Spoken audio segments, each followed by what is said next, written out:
1.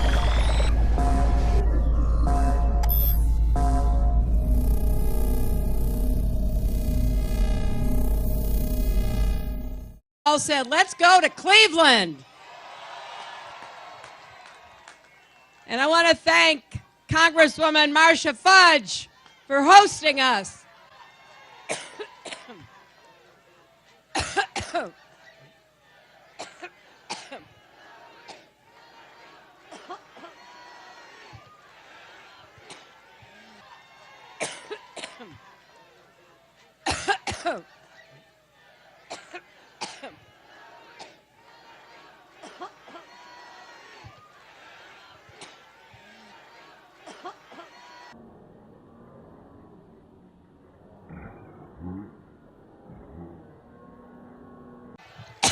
I've been talking so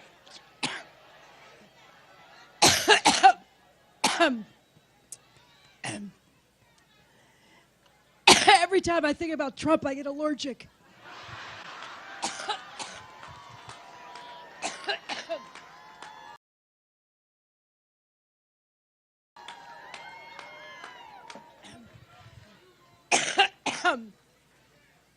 Boy, we have 63 days to go.